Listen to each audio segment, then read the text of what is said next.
नमस्कार, भाग्य चक्र में आप सबका बहुत बहुत स्वागत है। मैं हूं प्रवीण मिश्र और हमारे साथ हैं पंडित शैलेंद्र पांडे जी। पंडित जी, आपका भाग्य चक्र में बहुत बहुत स्वागत है। नमस्कार। आज हम पंडित जी से जानेंगे संकष्टी चतुर्थी का क्या महत्व है और संकष्टी चतुर्थी के दिन आपको क्या करना चाहिए जिससे भगवान गणेश की विशेष कृपा आपको प्राप्त हो और आपके जीवन के संकट दूर हो। आज हम बात कर रहे हैं संकष्टी चतुर्थी की। पंडित जी, ये संकष्टी चतुर्थी का धार्मिक महत्व क्या है और इस दिन हमें क्या करना चाहिए? प्रवीण जी, वैसे तो हर महीने में चतुर्थी आती है और हर महीने में गणेश जी की पूजा चतुर्थी तिथि पर की जाती है, लेकिन तमाम चतुर्थियों में अगर हम देखें तो संकष्टी चतुर्थी बहुत ज़्यादा महत्वपूर्ण मानी जाती है। माघ महीने की चतुर्थी तिथि को, माघ कृष्ण चतुर्थी तिथि को संकष्टी चतुर्थी कहा जाता है। इस तिथि को तिल चतुर्थी या माघी चतुर्थी भी कहते हैं। भगवान गणेश की और चंद्रदेव की उपासना संकष्टी चतुर्थी पर की जाती है। भगवान गणेश और चंद्रदेव की उपासना करने की परंपरा है। संकष्टी इसको इसलिए कहते हैं कि जो कोई भी संकष्टी चतुर्थी पर भगवान गणेश की उपासना करता है, उनकी पूजा करता है, उसके जीवन के तमाम संकट टल जाते हैं, तमाम संकट कट जाते हैं।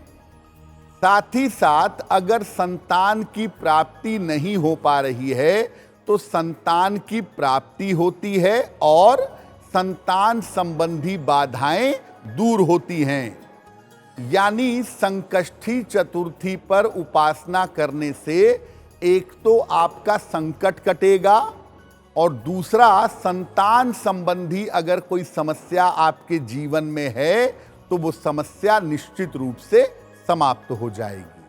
आज हम चर्चा कर रहे हैं कि संकष्टी चतुर्थी का क्या महत्व है, आप इसका कैसे लाभ उठाएं। पंडित जी, संकष्टी चतुर्थी के दिन भगवान गणेश की पूजा की जाती है, तो इसका हम लाभ कैसे उठाएं, क्या करें? देखिए प्रवीण जी, वैसे तो भगवान गणेश की पूजा दो कार्यों में की जाती है।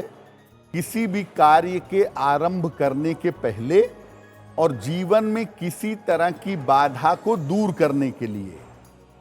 अगर आप संकष्टी चतुर्थी पर भगवान गणेश की पूजा करते हैं या भगवान गणेश की उपासना करते हैं तो हर तरह का संकट आप नष्ट कर सकते हैं, हर तरह का संकट काट सकते हैं। इसका नाम ही है संकष्टी। संकट का नाश करने वाली, संकट समाप्त करने वाली चतुर्थी है। तो जीवन में किसी भी तरह का संकट हो तो संकष्टी चतुर्थी पर पूजा करके उस संकट को समाप्त कर सकते हैं। अगर संतान प्राप्ति की कोई समस्या है या संतान संबंधी कोई समस्या है तो संकष्टी चतुर्थी पर उसका निवारण किया जा सकता है। संतान प्राप्ति का भी निवारण और संतान की उन्नति का भी निवारण।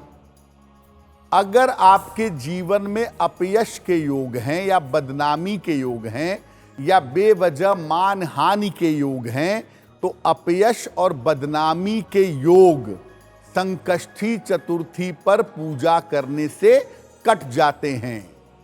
अगर कोई भी बदनामी का योग है, अपयश का योग है, बेवजह कलंक लगने का योग है, संकष्टी चतुर्थी पर भगवान गणेश की पूजा करेंगे, अपयश के योग आपके दूर हो जाएंगे और हर तरह के कार्यों की बाधा आपकी दूर होगी। किसी भी तरह के काम की बाधा है, तमाम प्रयास, तमाम मेहनत के बावजूद आपका काम नहीं बन रहा है और आप संकष्टी पर पूजा करेंगे, आपके कार्यों की बाधा दूर होगी।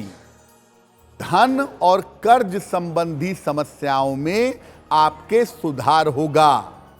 अगर धन प्राप्ति में कोई मुश्किल है या आप कर्ज के तले दबे हुए हैं, कर्ज की समस्या आपको परेशान कर रही है, तो संकष्टी चतुर्थी पर आप धन प्राप्ति के उपाय भी कर सकते हैं और संकष्टी चतुर्थी पर अपने कर्जों को दूर करने के उपाय भी किए जा सकते हैं। आज हम बात कर रहे हैं संकष्टी चतुर्थी के दिन आप कैसे भगवान गणेश की विशेष कृपा प्राप्त कर सकते हैं। पंडित जी, सब कोई चाहता है कि भगवान गणेश उनके सारे संकट दूर करें। बिल्कुल। तो इस दिन कैसे पूजा करें संकष्टी चतुर्थी के दिन, ताकि भगवान गणेश का आशीर्वाद सबको मिले। जी देखिए, संकष्टी चतुर्थी की ज्यादातर पूजा महिलाएं करती हैं और ज्यादातर उनका ऑब्जेक्ट होता है संतान के लिए। लेकिन जैसा देखिए इसका नाम बता रहा है ना, संकष्टी चतुर्थी, यानी इस दिन भगवान गणेश की पूजा करने से आपके संकटों का नाश होगा, आपके जीवन की बाधाएं दूर होंगी। तो संकष्टी चतुर्थी पर भगवान गणेश की पूजा कैसे की जाए? प्रातः काल स्नान करके गणेश जी की पूजा का संकल्प लीजिए। 12 बजे के पहले नहा करके भगवान गणेश की पूजा का संकल्प लीजिए। दिन भर जलाहार, जल ग्रहण करिए या फल ग्रहण करिए। शाम के समय में भगवान गणेश की पूजा की जाएगी, विधिवत पूजा होगी। धूप, दीप, नैवेद्य, वस्त्र आदि उनको अर्पित करके, फूल आदि अर्पित करके उनकी पूजा की जाएगी।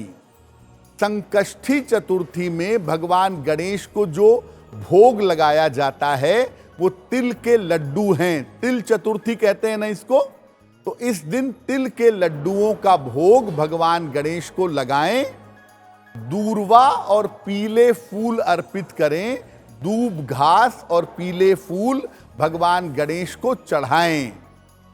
चंद्रमा को निगाह नीची करके अर्घ दीजिएगा।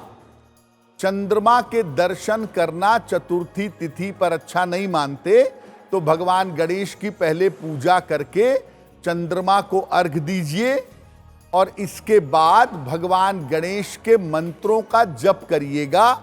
अर्घ दे के पुनः भगवान गणेश के सामने बैठिए। उनके बहुत सारे मंत्र हैं।